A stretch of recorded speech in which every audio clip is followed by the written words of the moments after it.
So, good afternoon. We are back again. Monday shenanigans. 5-star Man United in the cut. 5-star Banter Club in the cut on a Friday night. What are you saying, man? I'm sweet, bruv. I'm sweet, bruv. Top of the league settings, bruv. We need to stay here now, innit? We just need to stay here now, bruv. That's just what it is, bruv. It's all good. It's all good in the hood, man. What are you telling me? Well, I've just got back from the beach. Hence why I'm late. So apologies to everyone who was waiting. There was about 400 people waiting. So yeah, Crazy. sorry about that. And yeah, I've just found out that Granit Xhaka's completed his new contract. It's signed, sealed, delivered, and he is now here for another 4 years. Yeah, it's mad. You know, like that. It's mad. It's mad. It's mad. I can't even lie, bro. But hey, the game is the game, innit, bruv? Granit Xhaka's getting his money, bro. Mate, it's mad. I don't even want to talk about Xhaka, bruv. Last time I ended up going to the pool and cut the stream, didn't I? So yeah, let's talk about United's positive performance. Bruno Fernandes, hat-trick. He scored more goals in that game, and Pogba got more assists in that game with 4. The Martin Odegaard who we're about to sign is going to get all season. Maybe, innit? But bruv, this is just what it is, man. Yeah, man, we're doing what we're meant to be doing, innit? Like, I'm just looking forward to next game. And then the game after that, first 3 games, that should be a comfortable 9 points, innit? So it'd be good to stay top of the league, continue to win, man. But yeah, man, I was happy with a few individual performances in that game. So yeah, it was calm. As a team, we still got a lot of improving to do, but bruv, why not win in the meantime, innit? Well, that's the thing. Like, first game of the season, didn't you spank them 6-2 last season? We did, and then we drew 0-0 in the return leg, innit? So it's one of them ones where I don't think either team played great, but when we had the opportunities to be decisive, we were decisive, and that's what quality gets you, innit? Yeah, everyone banging on about my shirt, mate. Literally, I am sweating, mate. Yeah, and the last time I did a show with a shirt on, it was stuck to me. I don't care anymore. I'm not sitting there sweating, man. I'm 11 stone 4 dripping wet, mate. I don't need to be losing any more weight. Do you know what I'm saying? But no, Greenwood played well. I didn't watch the whole game. I see clips of it. I see the highlights. Greenwood looked like he had a good game. I think Greenwood played all right. I think the media are over sensationalizing the performance. I think he played all right, innit? I don't think he played great, but I think he played all right, innit? If he doesn't score the goal, I don't think people are talking about his performance. I thought the performance was good, but I don't think it was anything special, to be honest. But I rate Greenwood very highly, innit? So by his standards, I think that should be the normal level he plays at every week. Do you know what I mean? Yeah, I don't think he had a game better than what he's capable of. I just think he had a good game, innit? I think I don't think anyone had a great game, to be honest. I think Pogba got 4 assists, but I wouldn't say it was one of his best games. I think that's just a standard level of performance I expect from him every week. And the same with Bruno. Like, Bruno gets goals, innit? It's that simple. You get him in a position to score 9 times out of 10, he will score. And that's what he done. Do you know what I mean? So that's what we want them to do. We want Bruno to score goals. We want Pogba to create goals. You know what I mean? And that's it. If them two do that for the whole season, we'll come close. I still don't think we have enough to win the league, but like, we should be in the conversation. Yeah, mate. Listen, you ain't going to win the league, and I think that's a given. We've said this so many times on here and on your Twitch channel and YouTube channel as well, that Ole Gunnar Solskjaer, when it really, really matters, will get found out. Yeah, and you haven't got the squad capable of going the whole season, especially on 2 or 3 fronts with Champions League and FA Cup and stuff. So I think when you look at Chelsea's squad, Man City's squad, albeit Man City was poor yesterday. Yeah, let's not forget they were poor the other season. I think they had like 10 points or something after about 9 games. They started slowly, but Man City are a team that are capable of going on a run of like 15 games, just winning all of them. Do you know what I mean? Yeah. That's the thing about Man City. They're annoying like that. Once they pick up momentum, and they're happy to lead from the front or come from behind, it doesn't matter. Like, they just do their thing, innit? So even though it was good to see them lose, like, it's so early, man. Man can't even really be looking into stuff like that. And it wasn't even like it was a full Manchester City side either. Like, yeah, I'm not reading too much into Man City losing. That was actually a really good game. I watched that game. It was decent. Spurs were quality. Absolutely. I didn't watch it, bro. I didn't even watch it. I only watched it because I'm on loan to City, and since I've been there, they've lost to Leicester in the Community Shield, and then they've lost to Tottenham. Like, it's not going well for Pep, man. He might be a fraud, you know. Nah, you know what it is. Pep will get it right eventually, innit? Pep will get it right eventually. I still think that Man City are the team to beat, and it looks like they're gonna get Harry Kane as well. So, Yeah. yeah, we just have to see, bro. But for me, it's just about staying at the top of the league as long as possible. That's what it's about because we're there now. Who's your next 2 games? Southampton and Wolves, both away. Okay. We should win them both. Yeah, you should be 9 out of 9. Yeah, 100%. 9 out of 9, good goal difference. We should beat Southampton like 3-0. Do you know what I'm saying? Like, that's a comfortable 3-0. And then Wolves, probably another 3-0. Bro, like, we should be top of the league by the end of the next 3 games. I don't expect anything less. Yeah, going into that international break, top of the league, that'd be a big boost. But then the problem is, I don't like how these seasons start, right? So you have 3 games, then an international break. And then we got another one in October. It's stupid. Yeah. I don't know. I don't know why. I don't know why. You come back, do another 3 or 4 games, then you go again. It's like, why don't you just do these international breaks in one hit? Yeah. But do it just before the season starts or near Christmas and give everyone a winter break. Do you know what I'm saying? It's like, it's ridiculous because it does mess the momentum up.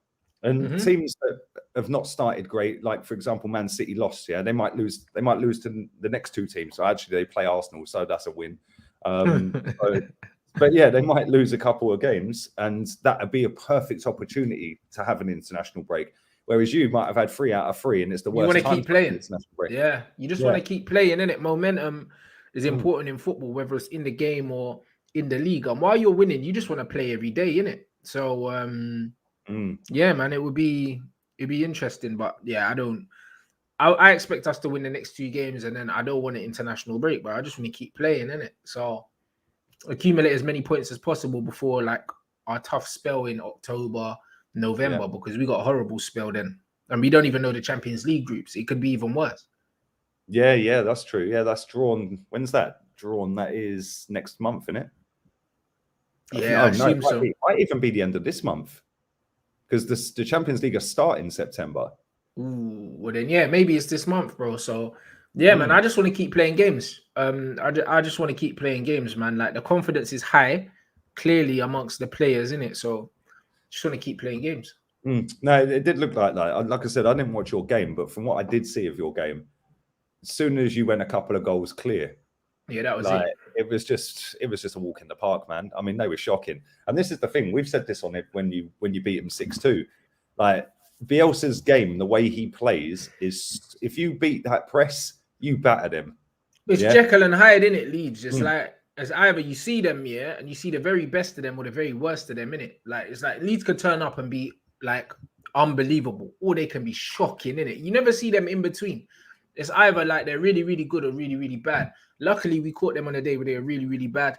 I know they've got defensive injuries, and also it's the start of the season as well, bruv. So no teams are really playing great at the beginning of the season. Like the general level, like I watched the Liverpool game, I watched the Chelsea game. The general level, you can still see that these guys are getting used to the pace of the game and getting their sharpness up. You can see it. Like nobody looks like how they should look, but Leeds were very poor, innit? They were very, very poor. Like we beat them comfortably without really having to play that well. Do you know what I mean? Just moments of brilliance, like 2 beautiful passes from Paul Pogba, maybe 3 to be fair. A great finish from Bruno, from a great ball from Lindelof. Like they were just individual, like brilliant things. But overall, as a team, I don't think we played amazing, but we didn't have to. Yeah, and that's the thing. Like it was a comfortable afternoon, wasn't it? And the funny thing is, like everyone was sat there on Friday night. Like, mate, I did the watch along here. Like, Chig was asleep. Chig fell asleep. He didn't even turn up for the watch along, bro. It was hilarious. I was sitting there doing this watch along, thinking, well, Chig will be here in a minute. Yeah, and I was just laughing all the way through it. Like when it went 1-0, I was just pissing myself. I was like, this is what I'm going to do. Yeah, because you expected it, bro. Like even I predicted a 2-1 Brentford win, but I thought you lot would have scored. You know, like that. Like there were a lot of people predicting Arsenal were going to lose to Brentford, and that tells you the state of which that football club is in at the moment. When man are predicting you're going to lose to a newly promoted team, and it was overwhelming as well. Like they deserve to lose as well, bro. Oh, mate, it's not even like 4. Could have been 4 or 5.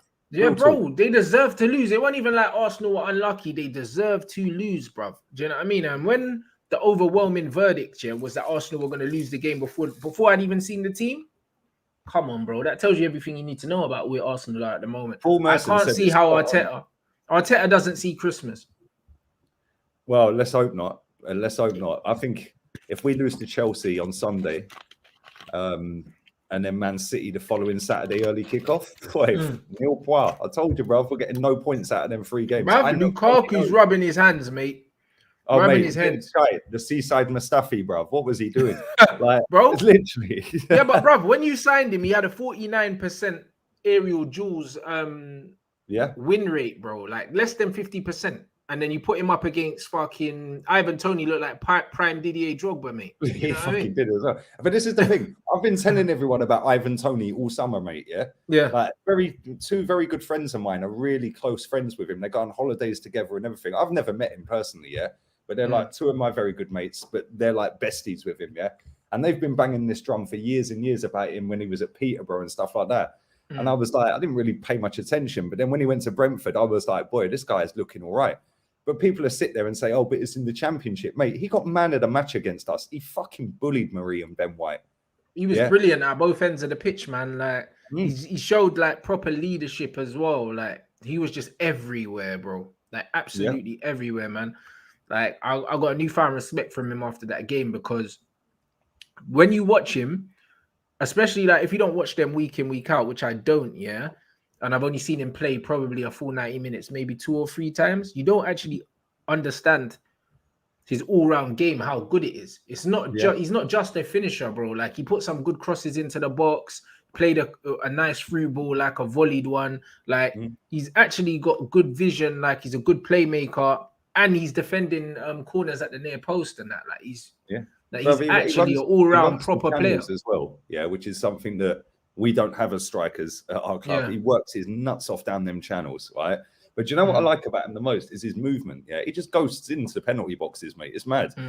Like when the ball's gone past and he's won a flick on header or anything, he don't just turn and spin and run into the box. No, he's intelligent. He's very intelligent. The defenders are sprinting back. He's just trotting, so now nobody's marking him. The midfielders are running past him, and they're like, hey, he ain't a threat. He ain't even in the box. Mate, on another day, that could have been 4 or 5, right? Paul Merson said it spot on. Yeah, he said, if Brentford could have hand-picked one of the so-called big 6 to play on the opening day of the season, they would have picked Arsenal. Oh, 100%. Yeah, I think most teams would have, though. But what have we been doing? Yeah, and the funniest thing is, right, is there's now protests planned against the fucking owner on the Chelsea game, yeah? Yeah, but why now? Well, this is what cracks me up, Rants, yeah? Right? I've called everything absolutely spot on with this manager since before he got the job. Yeah, I knew what had happened. I said he'd fluke the FA Cup. He did. Yeah, I said he'd fluke the Charity Shield, the charity game, and then everyone called it a double. Everyone's used every excuse in the book. They've said it took Klopp 4 years. So why are they all turning on him after 1 game when they've said he needs a pre-season?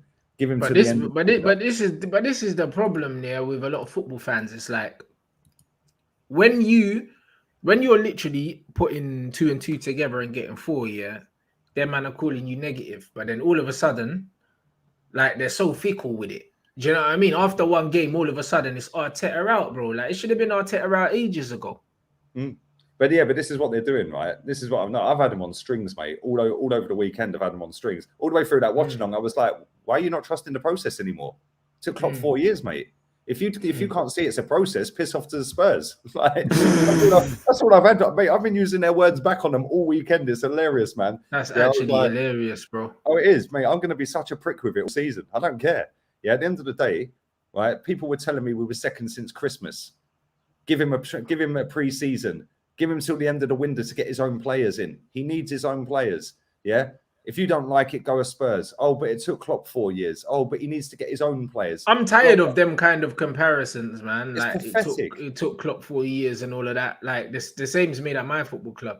It's kind of like forget the Klopp stuff. Do you know what I mean? Klopp works in very, very different conditions to most managers in the Premier League. If we're completely honest, Klopp had won a title before he came. Of course, but even putting that to the side, Klopp makes it very, very clear that at Liverpool you have to sell to buy it. Do you know what I mean? Like even right now, Klopp was like, "Listen, I don't see any incomings unless we've got outgoings," and then Shaqiri's gone. So, yeah, bruv, it's just one of them ones where Yeah, bro. Like, respect the job that Klopp does at Liverpool and also the restraints he has. The managers at Arsenal do not have those restraints. Do you know what I mean? The managers at Manchester United do not have them restraints. You can't be comparing apples and oranges, bro. Like it doesn't even make sense, really. Fact. But this is the thing, right? All of the Like, people you lot have spent more money than Chelsea or something in the last 4 exactly, seasons, mate. isn't it? Only Man United and Man City in the last 5 years have spent more than Arsenal. And if you actually want to go on net spend, which technically isn't a thing for transfers, but if you want to go down the net spend route in Europe, not just the league, only Man United have outspent Arsenal in the last 3 years.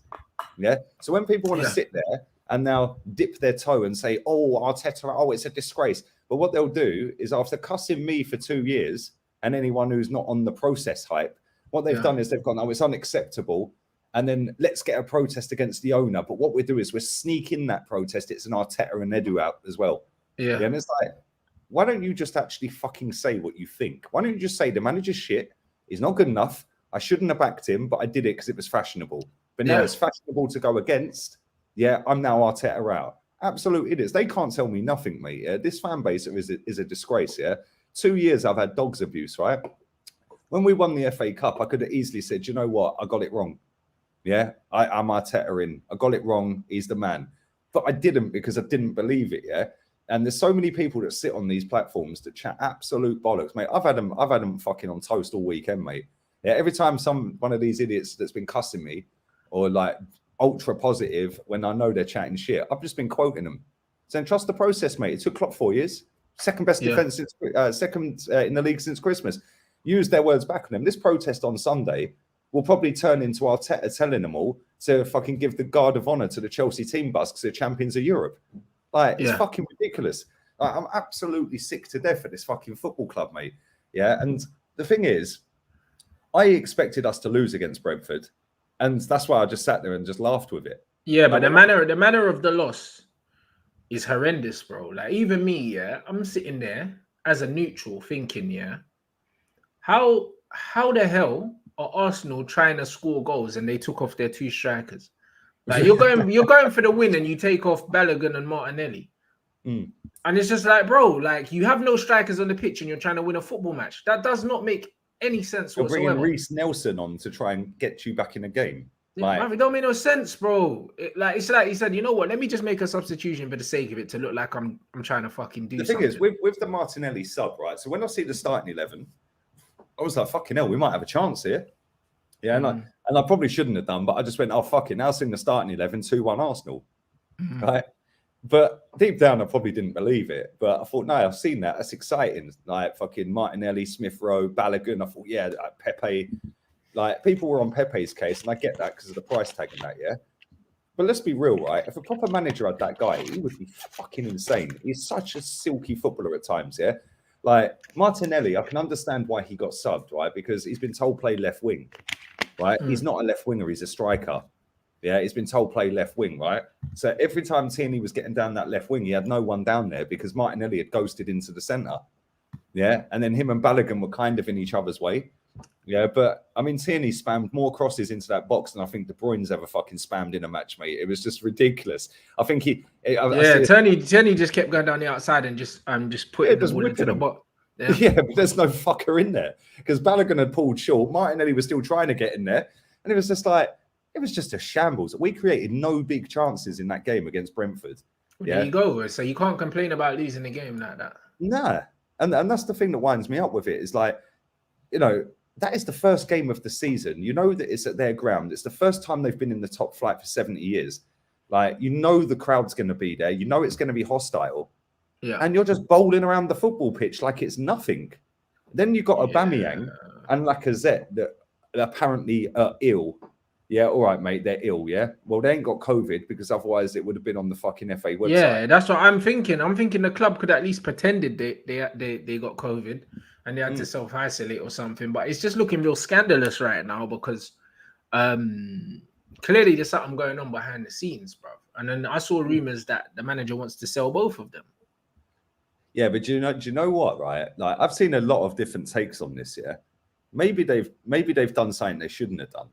I think they have done something they shouldn't have done. 100%. I see something today. I don't know how true this is because it was just a Twitter account. We know there's enough chat on there. That's just bollocks, right? But I see somebody put a tweet out saying that they were doing, or Aubameyang has been like doing drugs or something like that. I don't know if that's true. Yeah, I thought it would something like that. I thought like maybe them man failed a drugs test or something, because I don't know. It's one of them ones where I know it's happened with previous players, isn't it? Man, I don't need to say their names, but like, they failed like in-house drugs tests, and then like they've said they're injured or something like that. Like it has happened, bro. Like it has happened. I know for a fact it happens. Thomas Rosicky didn't fucking play for years because he was bang on the gear.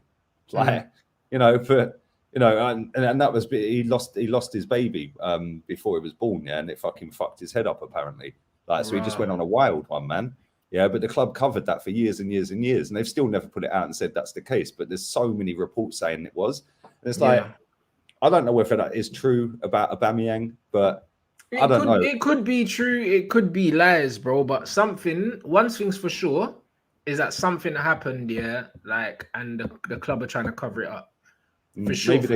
Maybe they did too many balloons, bruv. Do you know what I mean? Trust me, James Steele said it, bruv. Trust me, 100%. Yeah, that's exactly the player I was thinking about.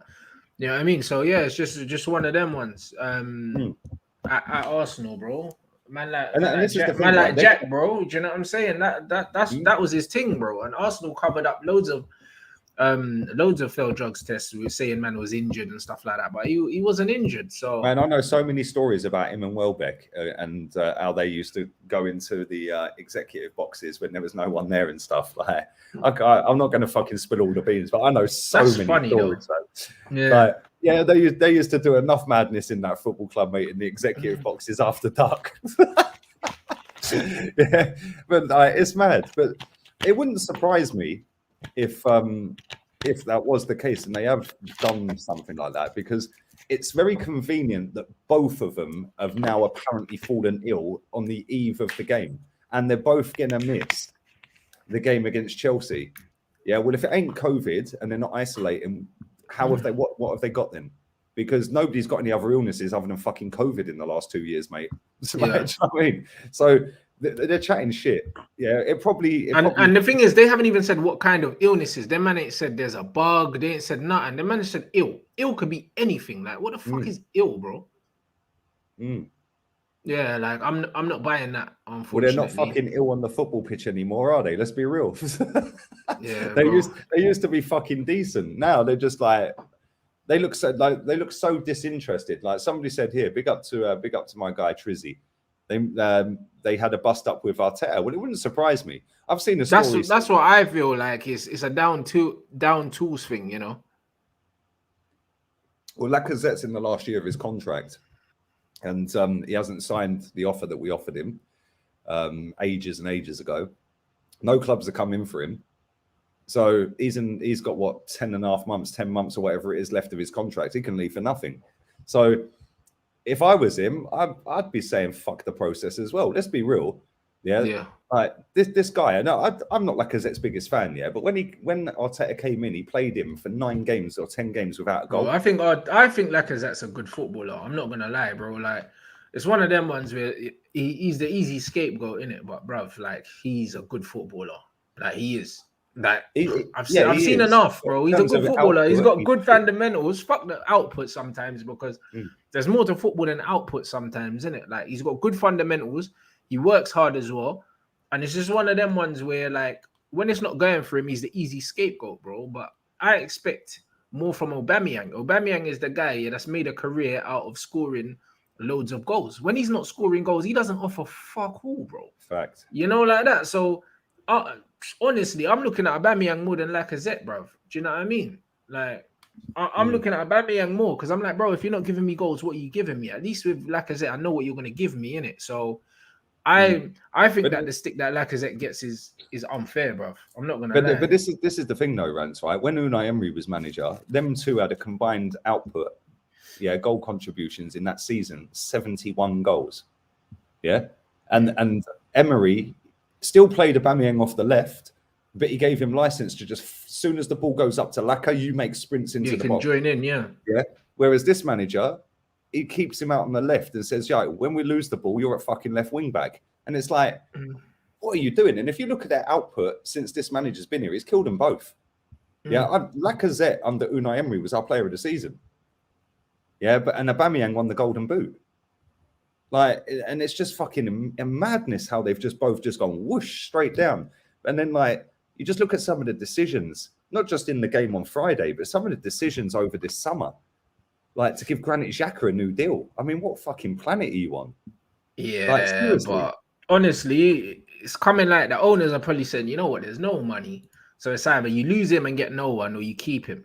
That's kind of what it looks like, bro. Do you know what I'm saying? Like, I think that the weird thing about this is it's Arteta's fault what he's doing with the players he's got. He's not getting the best out of the players he's got. There's no way that Arsenal team, even with the players missing, should be losing to Brentford. There's no way in it.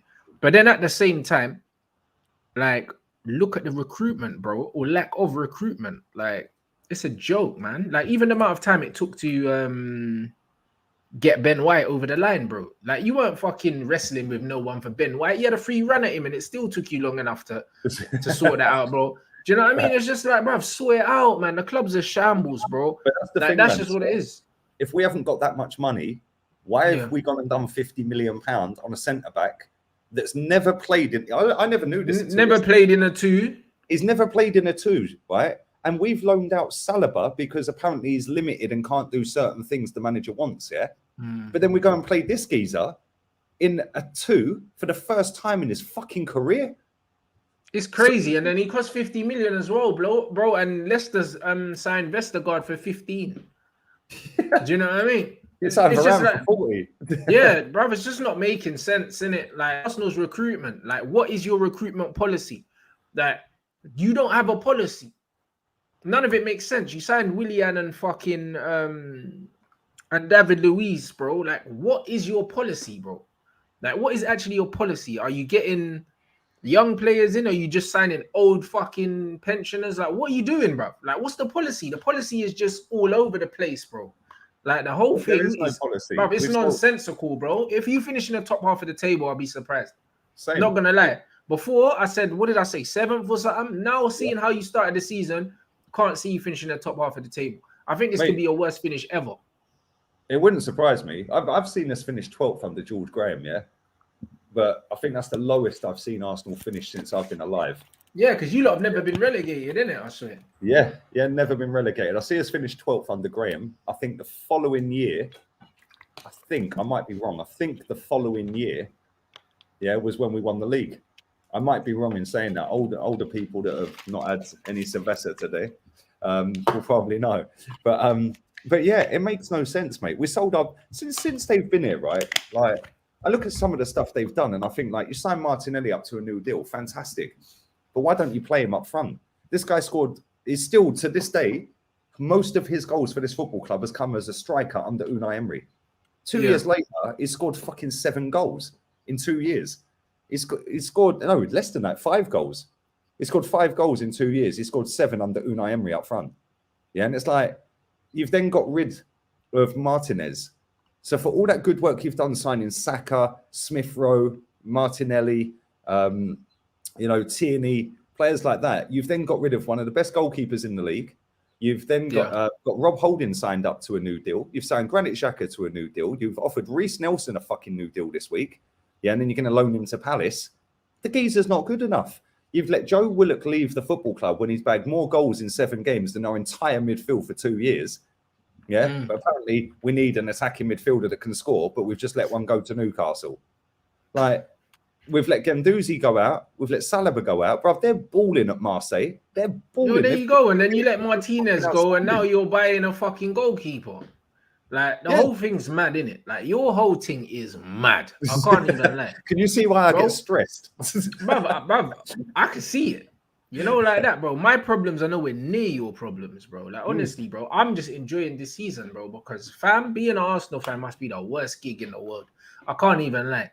It just looks horrible from the outside, innit, bro? I'm thanking the universe, but Mate, then I decided to go on loan to City, and they lose the first 2 fucking games. Like, do you know what I mean? I took that bad energy.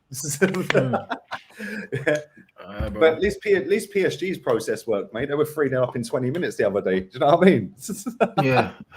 Yeah, bro. Listen, man just chilling, innit? Like, man just chilling. That was without all their players as well, bro. That was without all their, like, most of their signings. Only 2 of them played, bro. So it's just one of them ones where it's gonna be that the French league is gonna be a good season. I think Lille lost as well. I think. Yeah, they did. Yeah, they got back. I think they got hammered. Yeah, like 4 or something. Yeah, bro, crazy. You know, like that. So that looks like that's going to be a good. Yeah, that looks like it's going to be a good season as well. That's going to be a good league. I'm going to keep an eye on that. Probably keep an eye on Serie A as well, bro. So, do you know what I mean? Yeah, big up everyone for the comments as well in the chat, bro. Like, bro, I ain't coming back to YouTube, innit? Like, I'm on Twitch. You know what I'm saying? You can sign up to Twitch and watch all my shows and watch them back as well. Like, it takes 2 minutes to make a Twitch account. I'll still be uploading like clips of my shows on my YouTube channel, and still be uploading like vlogs and other things to the YouTube channel. So the YouTube channel is not empty. Like, it's still getting uploads, but all my live shows are gonna be on Twitch, boy. Like, I'm doing well over there, man. I'm happy over there still. I can't even lie. Yeah, I've just put the link for your Twitch in the comments. Love that. In the description as well. Yeah, nah, it's doing this thing. But yo, being an Arsenal fan, mad. Mate, can't even lie. Mate, I've been telling everyone for years about this football club, and all I get told is I'm negative, Rants, and it's like, you know, what has it got to take for people to fucking wake up and see, that I actually want just us to do what we moved for and actually compete. And people keep banging on about the fucking owner. Great, whoopee, he's a wanker, yeah? But guess what? Yeah. We've still invested more money into this fucking team than anyone in the league bar Man United and Man City in the last 5 seasons, yeah? So when I'm looking at Ben White and you've got Varane and Chelsea have got fucking Rudiger and Thiago, I'm like, and we've got Pablo Mari, like, come on.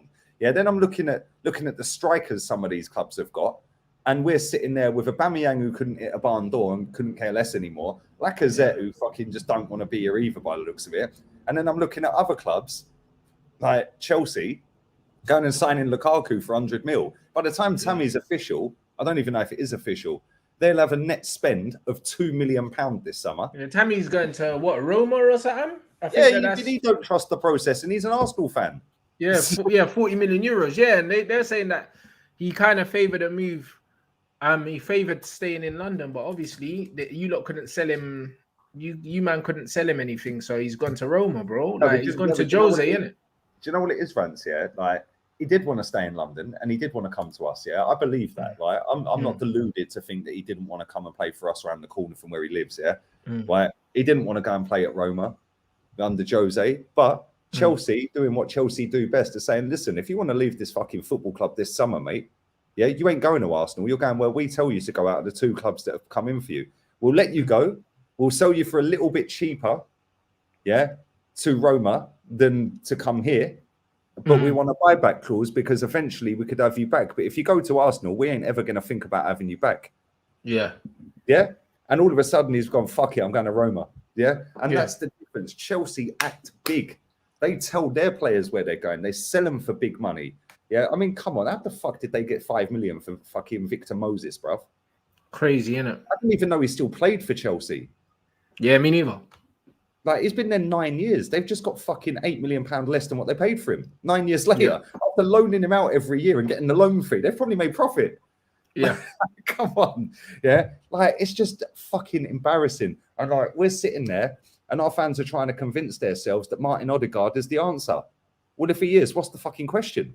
Yeah, for real. Yeah, Odegaard doesn't change the predicament at your football club, bro. Like, really and truly, what he plays attacking midfield, bro. Like, from what I've seen of Smith Rowe, yeah, like, he's good enough to play there. Like, I'm not dropping him for Odegaard, bro. I ain't seen anything from Odegaard that tells me that he's gonna have a bigger impact at the club than Smith Rowe, bro. I'm not gonna lie. I think that's a waste of money. Facts, mate. Listen, it was a waste of money signing Ben White when we got William Saliba. We could have gone and bust out 50 on Basuma, probably less than that. Put him in midfield, put Saliba in defence, and instantly we fixed 2 positions. Yeah. Instead, we're sitting there with 1 position, yeah, and now we've got no money. Well, what happened to the biggest squad overhaul in our history, according to all these fucking journalists?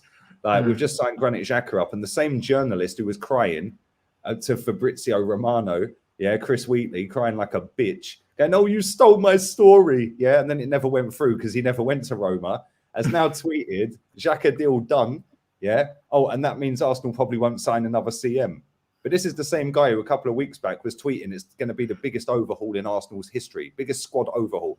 We're sat there with 15 days of this window to go, and we have sold Joe Willock for money. That is it. Yeah. Bellerin's still here. Fucking Xhaka's just signed. Reece Nelson's about to sign. Laka and Aubameyang are still here. Fucking all of these people, make them Niles, fucking Eddie Nketiah, they're all still here. It's like Rob Holding. It's pathetic, man. It's absolutely pathetic. And we've signed Ben White, who we didn't need. We had the third best defense in the league. Why did we need a centre-back? And if we did, Saliba was available because he was our player. Which meant free up funds to spend it in midfield, which is where we had an issue. Like, I'd love to sit down with these people at this football club, man. I really would. I'd just love to ask them what their thought process is. Yeah, it doesn't look like there is a thought process, bro. I'm not even gonna lie. And I see people in the chat saying about Smith Rowe and Odegaard being depth and that. Like, I fully understand that, but the problem I had with my football club is like, why are man looking at squad players, when the starting 11 needs work, innit? And for me, is Odegaard better than Smith Rowe? Like, I don't know, innit? Like, I wouldn't say so from what I've seen of both of them, innit? Like, I wouldn't say that it's an upgrade. And I don't know how much he would cost either if you're going to buy him, but I don't see the point in spending 40 million euros on someone that's going to be on the fucking bench, bro. Like, someone would say that Odegaard's better, but pardon?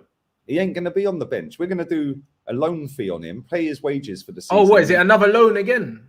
Yeah, it's a loan and then a £30 million option, not obligation, option to buy. So again, we've done a cheap and cheerful, 5 million or whatever, plus his wages, But the thing is, you reckon he'll be on he ain't going to be on the bench, mate. Smith Rowe will get knocked out to fucking left forward again, like what happened last season when Odegaard turned up.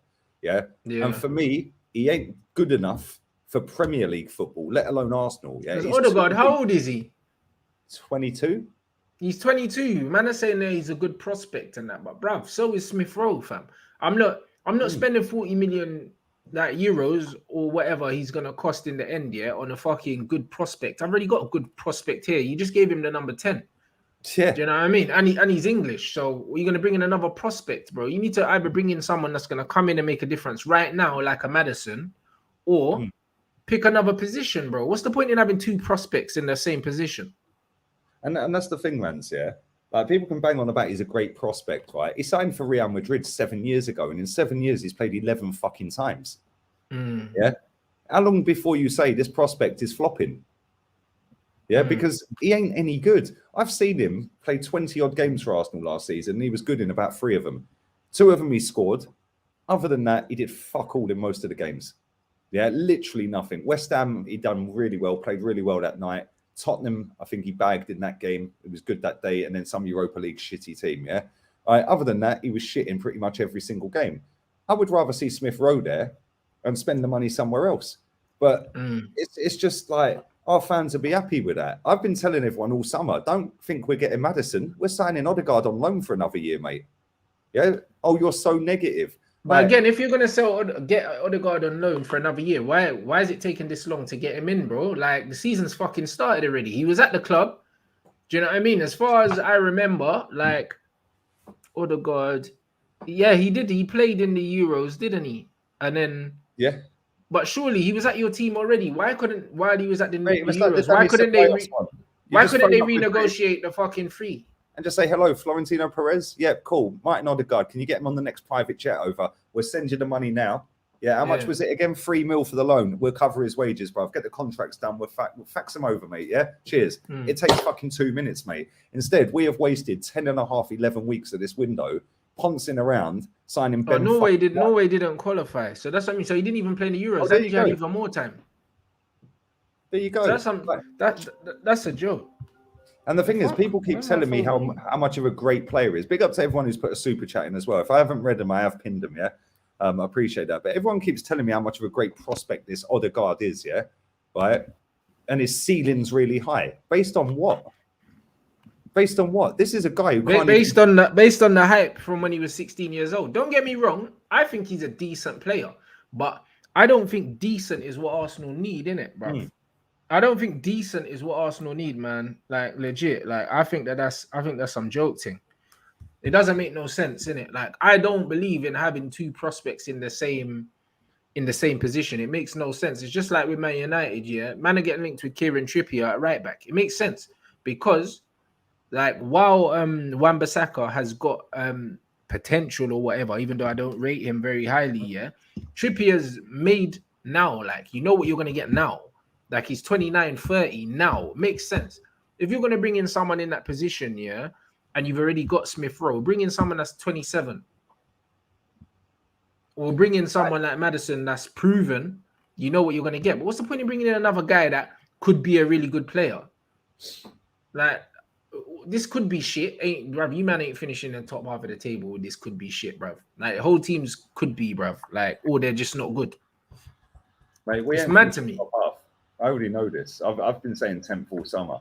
Yeah. Even if we went out there and got Maddison and Lautaro Martinez, which I said was PR in the first place. It was all to get the fans excited. So then we dropped the number 10 for Smith Rowe. And all of a sudden, people go, oh my God, we're going to sign Maddison. We'll give Maddison the number 8 instead. Yeah. And it's just all chat. And now we're 15 days away from the window. Maddison's nowhere near coming to Arsenal. And we've known it's 70 million for 10 weeks.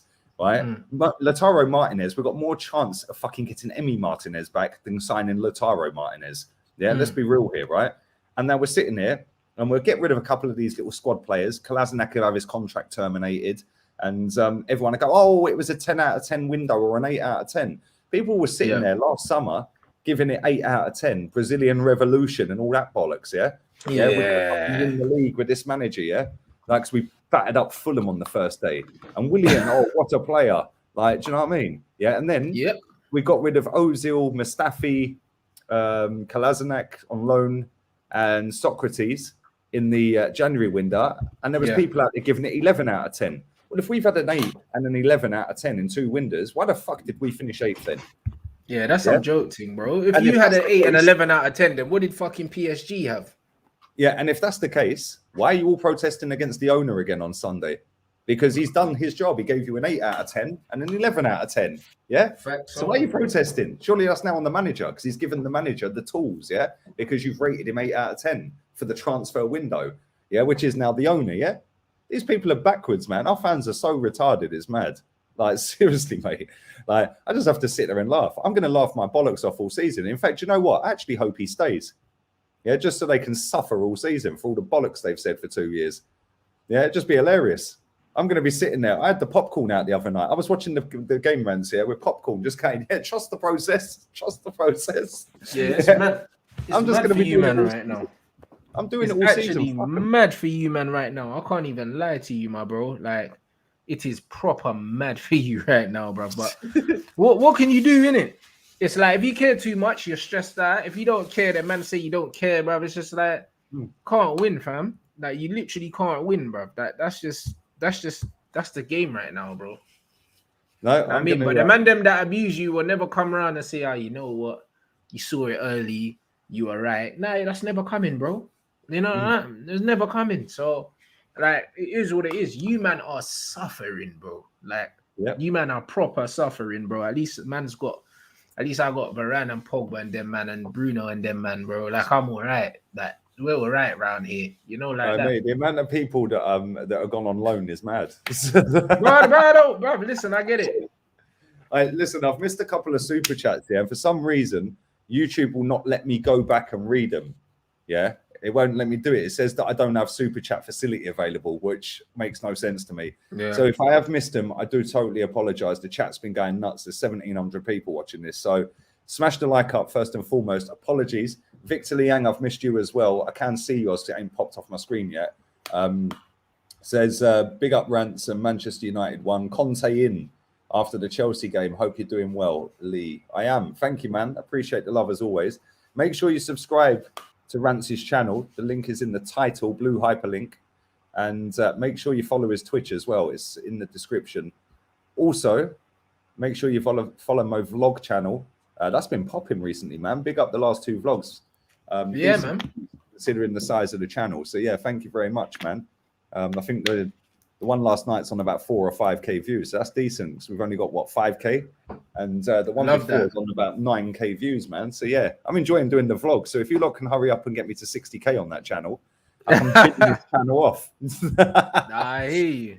Do you know what I mean? It's mad. And after I finish this stream, I'm going back to the beach because I left the girls there. So yeah, I'm going to go back to the beach afterwards. But listen, it's been mad this season already, mate, and it's 1 game in. But I've been spot on. And the thing is, I've been telling everyone for 2 years, and I am not going to have any shame in saying that I told you so. Yeah, bruv, you can't. All the abuse I've had for 2 years, and now people want to suddenly go, "Oh, I'm Arteta out." No, mate. Yeah. Trust your process. The process that you told me. If I weren't trusting, I was a fucking fake fan. Yeah. Trust it. Yeah. You reap what you sow, mate. And you think I'm a person here, mate, because I'm a fucking sarcastic prick. No, it is what it is, and that's the thing. Where man will turn around and think that you enjoy this bullshit. Of course you don't, bruv. But when you see it coming, yeah, you get desensitized to it, innit? It just hurts. It hurts, but it hurts less when you see it coming. You know, like that. Yep. Mate, imagine, like, I've been sat here for 2 years telling everyone that the word process is a buzzword. It's a PR word. You don't use that in your day-to-day life, Rance. You don't go around telling people about a process, mate. It's like the roadmap that Boris used, yeah?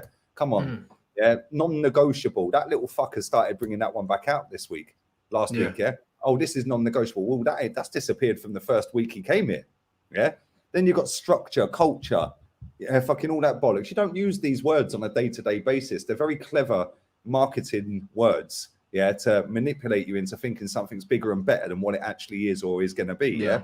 Right? Then you've got the PR puppets that go and sit there. Oh, yes, Mikel. No, Mikel. 3 bags full, Mikel. Would you like me to suck you off, Mikel? Oh, tickle me harder, Mikel. Yeah, do you know what I mean? Yeah, they're then sitting there fucking tweeting out, yeah, about the biggest squad overhaul in the club's history. You absolute wankers. You're all on the payroll. I see a clip today of TalkSport. It was Martin Keown, right? In fact, I know you get on with Righty, so I'm not even going to mention Righty. Yeah, I'm just going to leave that. I don't have it with Righty. Yeah, he blocked me. Yeah, and I'm just going to leave it at that. But Martin Keown was in the kit launch. Yeah, Martin Keown was on TalkSport today, and there was a caller. I've tweeted it out. I've clipped it and I've tweeted it out because TalkSport blocked me time ago. Yeah, but I've clipped it and tweeted it out. Some caller phones up and said, "Keown, you were a great player. I've got your shirt from when you started beating up Van Nistelrooy at Old Trafford."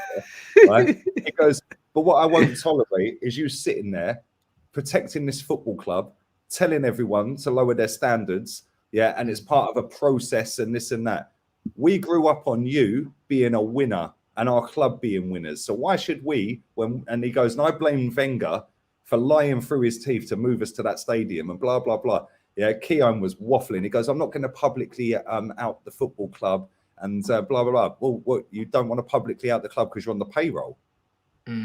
Yeah, but it's not just your football club that happens at. That happens at everyone's football club, unfortunately. And that's why, like, there's not too many, like, ex-Man United players whose opinion I respect or even...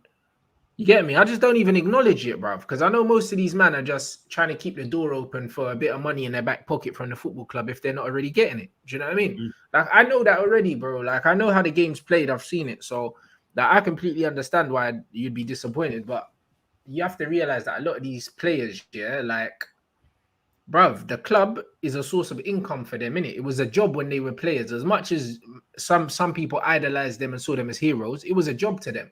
And it's still a job to them. Do you know what I mean? So obviously they're not going to disrespect their employers, bro. That's just how it is. That's just how it is. And when you realize that fuck these lot. Do you know what I mean? Like, there's no loyalty. They're not loyal to the fans, bro. They're loyal to their back pocket, innit? And they'll say whatever they say, even if they don't even believe it. They'll say it anyway, bro. They don't care about how we feel. But that's where I get a the lot of these guys. It's like you know the club, inside out, yeah. So, like, just for the sake of a pound note, you've decided to lie through your teeth. And that caller on TalkSport was fucking spot on, mate. Yeah. The only one who says it as it is is Manu Petit. He was on French TV the other day. I saw the quotes. Yeah, mate, he absolutely nailed it. Yeah, I don't have any emotion anymore, mate. Yeah, don't have any emotion. I feel nothing. That's how the real fans feel, innit? Like that's how they really feel, innit? Like deep down. And yeah, you would expect more players to say them kind of things. But boy, if they're getting money in the back pocket from the club, they're not going to say that. No, of course, fact. We're going to end up on this. Make sure you smash the likes up as well. People have been spamming this all stream, man. Did you see Souness getting triggered by Micah Richards? Yeah. And like Gary Neville as well. They were like, oh yeah, let's change the subject. You know, it's funny how these fuckers want to change the subject, innit, when their pants get pulled down, innit? This is just what happens, man. I have to big up Micah for actually standing his ground and not letting him get away with it. You know, like that, because they try to swerve around the conversation.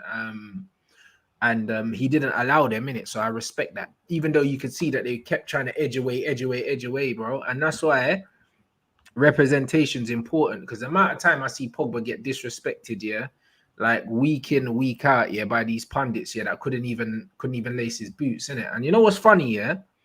You know what I find very, very funny as well? Like, on the show, the fan show, where McCullough called out Gary Neville, and then him and Jamie Carragher tried to kind of gang up on him and kind of spin round the block and change the subject. What I was saying is exactly what Micah Richards did and what I thought Adam should have done as well. Like, he was like, cool, you might have changed the subject, but hold on. Like, when did Pogba say he wants to leave the club? He's never said that. Yeah. Like, every time they've asked Paul Pogba about Man United Football Club, he's always said, I'm happy here, I'm a Man United player. He said it. The quotes are here. He's never come out and said, yo, like, I'm not turning up to training, and two, I want to leave.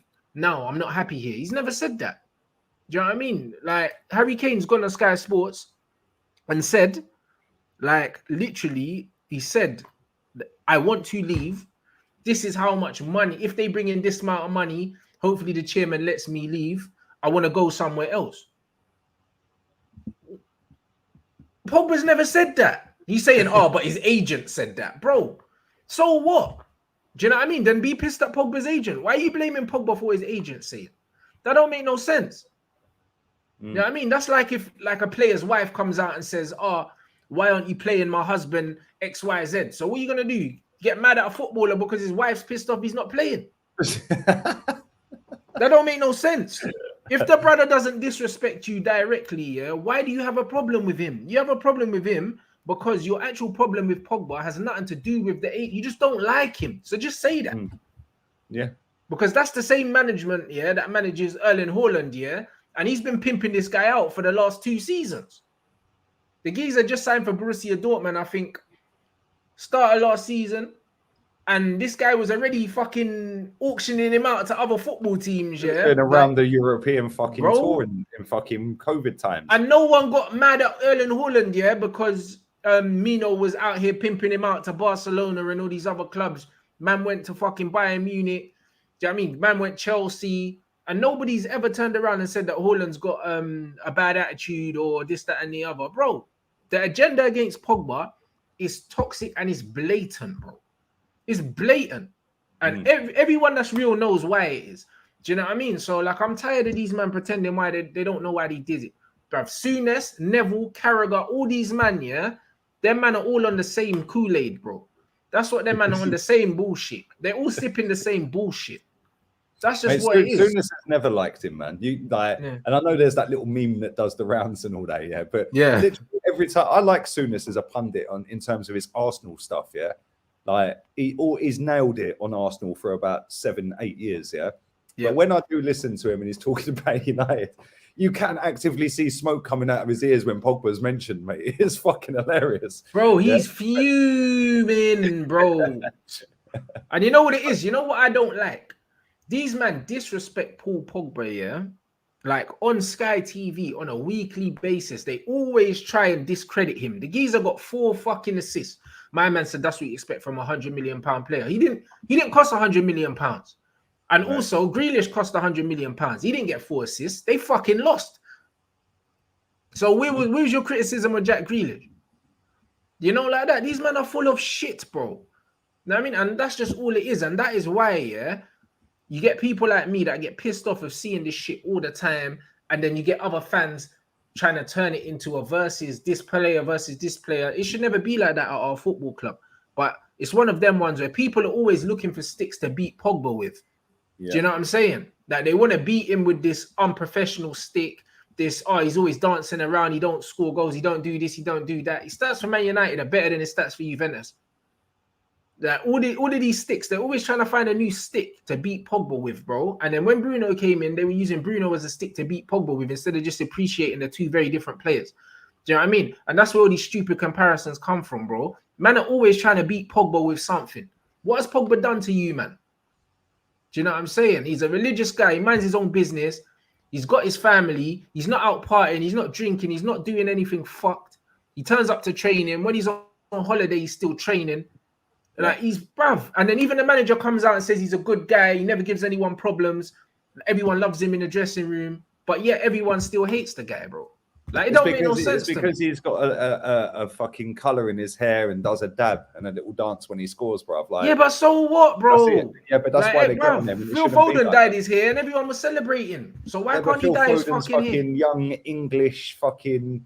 Like, it's pathetic, man. It's like so double standards. It's mad. Man, yeah, these men are always trying to beat him with something, bro. It's just I get on Pogba's case every now and again, yeah. Like, and I've done it over the last couple of years since he's been at United, since I've had this channel. I've said he could, like, and I'll openly admit this, yeah. I've battered him at times, saying like he's fucking like overrated, blah blah blah. But at the same time, I've also said on the flip side of that, yeah, that he's played out of position most of the time at Man United. And when he's fucking on it, he is the best midfielder on the planet, which is why when I see a player with that much ability, it's like Eden Hazard, yeah? Eden Hazard had the ability to be up there with Messi and Ronaldo. Oh, for sure. For me, yeah? But he just didn't want it. And that's how I sometimes see Pogba. But then I think, do you know what? You're playing at DM, mate. You're not a DM. You're playing at left wing. He's not, but that's why people need to give Pogba credit, yeah, that he's been played out of position, and he's so good that even being played out of position, yeah, he still equaled the numbers and surpassed the numbers he put up in Juventus. He's carried the team, bro, to trophies, because if we never had Pogba in those teams, yeah, we wouldn't have won those trophies, bro. We wouldn't have won them. He was playing out of position and playing it very, very well, bro. People don't want to give him credit for that. Like, even Scholes was like, oh, Pogba always makes things difficult and that. Why are you hating? Because he's just got he's a phenomenal talent. Makes things more... Bruv, the guy got 4 assists. That's the first time in the history of the club a player's got 4 assists in one game. Where was the praise for him? There was none. Seriously? Yeah. First time. And there was no praise for Pogba after the game. Like, there's none. It hurts these men to admit that he's as great as he is. He's a great footballer. He's not a good footballer. This is a great comment as well. Big up to Kay. Yeah, it says Pogba's got 40-odd million followers on Insta. Sky know this. Mention his name, you get traction. Simple. It's the same with Ozil though. Like, Ozil's a different scenario. Yeah, because for me at Arsenal he weren't great at all. Whereas Pogba, but Arsenal but bro, listen. Bro, early Arsenal Ozil, bro, he was amazing, bro. The first season he came, he was decent, yeah, really decent. Like, I remember his first game. I think inside 10 minutes he set Giroud up for a tap-in, yeah, and he has scored the hat trick against Ludogorets. I mean, that was just fucking ridiculous, that third goal. Yeah, and he has had some great moments, but I think Pogba overall at United's been better than Ozil was at Arsenal. But that's because he's a better all-round player. Because Pogba's more physical, he could do things that Ozil can't. But bro, like, Arsenal set Ozil up to fail, yeah, with the recruitment around him and how they used him. And it's the same with United to a certain extent. But because Pogba's so physically imposing, so good, yeah, he takes the game to people sometimes, even when things ain't going great, innit? And that's the difference. Ozil's not that kind of player, but Ozil was let down by the team, bro. And it's the same with Man United. They're letting Pogba down. Now we're starting to see the best of Pogba now because he's got better players around him. Finally. And the thing is, I mean, this comment's great. And the reason I brought Ozil into that is if you look how many followers Ozil's got, you mention Ozil on social media, it's boom, you're getting swarmed, man. But you can still be positive. You don't have to be negative to get the thing. If you say something positive about these guys, do you know what I'm saying? Then you'll still get the same traction, bro. All these men saying, "Oh, Pogba's not consistent," and all these guys, you're chatting out your ass, bro. It's the same bullshit racist narrative that these men use about Pogba. His attitude is one thing they'll say, then they'll say consistency. But then when you look at Pogba's numbers since he's joined Man United, he's number one for nearly everything. So this inconsistency thing is a fucking lie, bro. Do you know what I'm saying? It doesn't exist because you can't show me numbers for the inconsistency. The numbers don't exist, bro. Like, it's just the bullshit that the media feed you, yeah, to keep downplaying how great a footballer this guy is, bro. That's what they keep doing. I'm not here for it. I'm not here for it. Show me numbers. Fact. And that's the thing, yeah. Like, big up Victor Liang for your donation. He says, big up Rants. It's a disgrace that Pogba gets abused. Neville should never talk about Man United. He always talks about Raiola, disrespects Pogba all the time. Guess what? Gary and Souness, he's got a World Cup winners medal. Gary Neville's a disgrace anyway, bruv. You know, I totally agree with you on Gary Neville. I can't stand the geezer, mate. Yeah, and the way they went on, him and fucking Carragher, over this whole Super League thing. Yeah, they can go and fucking take a run and jump. How anyone is still watching Sky Sports? Big up my boy in Seville. He gave me his DAZN login. Yeah, Spanish commentary. I can't understand hardly any of it. Yeah, Spanish commentary on DAZN is better than fucking Sky Sports commentary. Yeah. And I was watching the games at the weekend on DAZN. Yeah, on my phone. Like, I ain't watching Sky. I ain't paying to watch that shit. And thankfully, they don't even have that crap in this country. They don't have Sky Sports in Spain, unless you go and get a box and you can have Sky Sports attached to it from UK. Like, they don't have Spanish Sky Sports here. Yeah, because the Spanish already know they're fucking finished, mate. Do you know what I mean? It's like, it's pathetic. And like, Souness, like I said, for his Arsenal takes, absolutely nail on the head. Yeah, and he has been for years. Yeah, but every time I hear him speak about United, bruv, he is always going in on Pogba. It's fucking mad. Bro, but it's only Pogba this sprayer goes in on, bro. Do you know what I'm saying? But bro, man know why. Man know what Souness is on anyway, bruv. You know them, man. I know what Souness is on, but bro, I'm not having the Pogba slander, bro. I'm not having it, bro, because I know where it comes from, innit? So 100%. It is what it is. Every player is allowed to have a bad game, and that. I know Pogba doesn't always play great, but no player in world football does. But no one can't tell me, that this guy's not a good footballer. If you don't think he's a good footballer, you don't know football, innit? Like it's that's it. Like, man, don't care about your opinion. Like, I literally, I'm not here for that. If he played for Man City instead of Man United, he'd probably be the best player on the best midfielder on the planet. Yeah, well, bro, if he played for a lot of other teams, bro, like, do you know what I mean? It just is what it is. Man United haven't had a good time in the last 4 or 5 years, and he's just been unfortunate with the timings in which he's been at the club and all this other things, isn't it? And a lot of people don't know the kind of player he is, and they expect him to do things that's not in his nature, bro. And that's what happens when you're what? I think he's 6'4".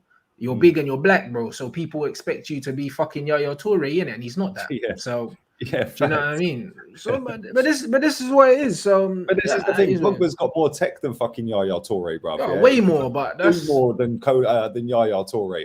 Yaya Toure was a sick footballer. Don't get it twisted, but Pogba's better than him. Yeah, Pogba is better than him technically, fucking, and in so many other ways. Yeah, Yaya Toure was a fucking very good footballer at what he could do. Yeah, but he was limited. Yeah. Whereas Pogba's got more bows or strings to his bow. Sorry. Than Yaya had.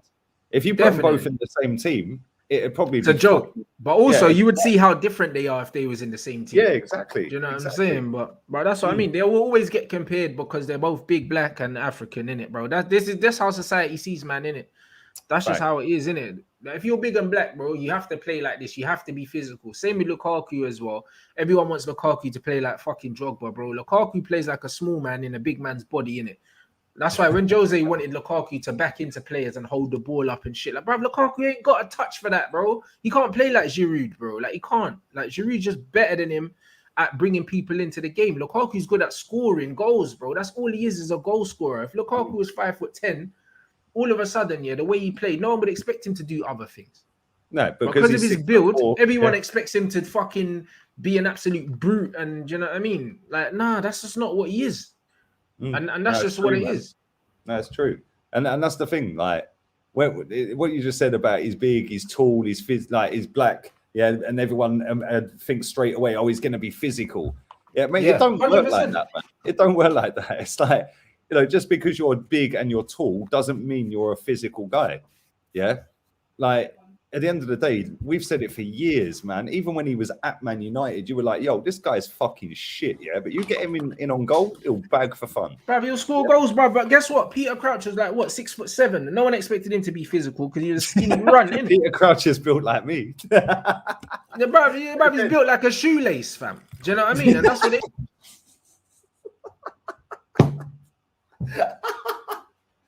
Oh shit, I'm dying. That's fucking. Nah, he was built like a fucking shoelace, bro. Fucking No one shoelace. was like, oh, look how big he is. Like, do you know what I mean? Bro, he's a fucking shoelace. Oh, that's funny, man. The gentle giant. But this is the thing though, yeah. Like, you know, Chelsea have fucking signed him now, yeah. And if you put him, he's probably about the same height as Pogba. If you put them side by side, right? Pogba's kind of tall. He's an inch shorter than he's an inch shorter than Pogba, bro. Like, yeah, and if you Pogba's put them side tall, by side, fam, 6'4" as a centre midfield, that's massive. Yeah, and if you put him next to Lukaku, he'll look skinny. Yeah, but I guarantee guarantee Pogba's just lean in it, and Yeah, Lukaku's just big. Yeah, I was going to say, if you actually put them side by side, Lukaku would look double the size of him, yeah? Yeah, I've seen Pogba in the flesh. You've seen him in the flesh, yeah? Pogba's a fucking big lad. Yeah, he's a very big lad, yeah? And like, for somebody that big to have such good feet is mad. Oh, feet, yeah, because balance, normally everything. they're clumsy, yeah, when they're that big, yeah? He's not clumsy, man. Pogba's a good footballer. I've said it before, yeah? If he had a better manager working with him and that manager played him in the right position with better players near him, yeah, or in front of him, yeah, that guy would be the best midfielder on the planet. Yeah, and I've said that for years, mate, yeah, but he gets played at right fucking wing back, yeah, or CDM, or fucking DM, or centre back. There you go, but then he gets blamed for it, Lee, bruv. This is the thing, it's his fault, innit? Like, bruv, I'm tired of it. It's just like, I've never in my life, yeah, I never thought that I would have to be defending a player of his quality so much, bro. Like, it doesn't make sense, bro. Like, I don't know how the opinions on him are so divided, and the opinions on him are only divided because of the media. If most of these guys, yeah, that chat shit about Pogba never had social media and they just watched him week in, week out, none of them will come to the conclusion that he's not good. None of them. Because he's the best player on the pitch every time he plays. Yep. Every single time. And the players know it as well. Like, the players fucking know it. Like, do you know what I mean? The disrespect he gets is crazy, bro. It's actually mad. You know what I mean? Like, Bruno's rapping goals, yeah, and he's pointing at Pogba, like, bro, like, he's just like, look it, bruv, he knows. Yeah. He knows Pogba's the guy, bro. Everyone at Man United knows Pogba's the guy, bro.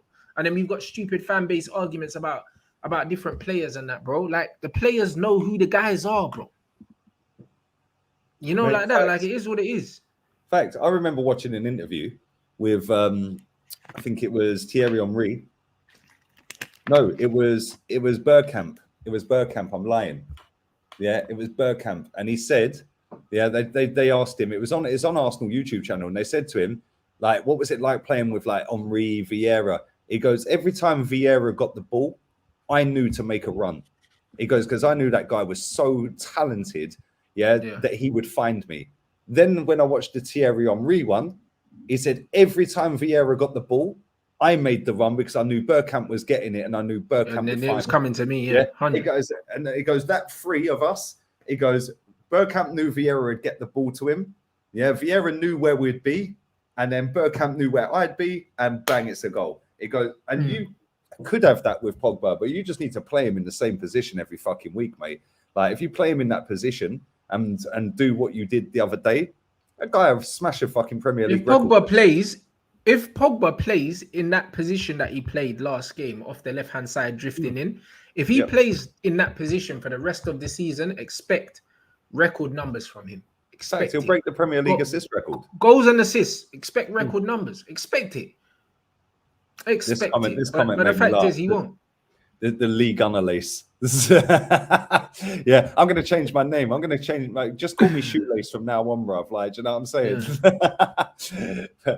Listen, we're going to wrap this up. I need to go back to the beach, man. I've left the girls down the beach, so I'm going to go and do another hour in the sun because my tan is not quite golden enough for me yet.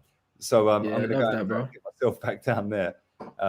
Big up to Rants for coming on again. Come on, it's always a sick show, man. Still 1650 in the building watching live. Make sure you follow Rants's channel. Go and subscribe to that. It's in the comments. Make sure you follow the Twitch as well, man. Back tonight, show at 10 o'clock. You know what I mean? So yeah, man, it's lit, man. Big up everyone, man. Yeah, come on. The YouTube link is in the title, and the Twitch is in the comments again. I've just put it in there, but it's also in the description. Make sure you follow the pinned comment. It's my vlog channel. Thank you as well, because I noticed just a minute ago we're over 61,000 subs on this channel. which I is big mad. up, man. That's sick. Well, it's gone up fucking. Just looking, it's gone up about 1,000 in just over a week. That's the Arsenal losing to Brentford effect, I suppose, isn't it? Fucking mad, absolutely insane. But yeah, bring on Chelsea at the weekend. Should be fun.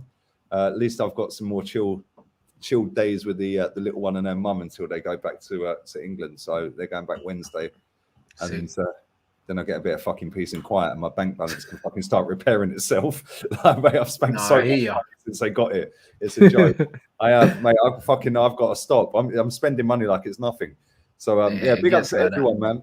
Big up to everyone who's watched live. I'll be back again later on tonight. I'm not sure what time. Maybe about 9 o'clock for half hour. So yeah, keep your eyes peeled for that. It might actually be 8 o'clock. What time are you back on then? On again? 10. On Twitch? 10 o'clock on 10 o'clock on Twitch with Louis. Talking about Chelsea and obviously United in the first game, bruv. So yeah, man, I'll see you like at 10 o'clock. There you go. I'll be back about 9ish then, and then I'll just send everyone over. I'll send the rats over, bruv. Love that. We'll do that. But listen, I'm going back to the beach. Big up to everyone. We're out of here. I'll Arteta the fuck out.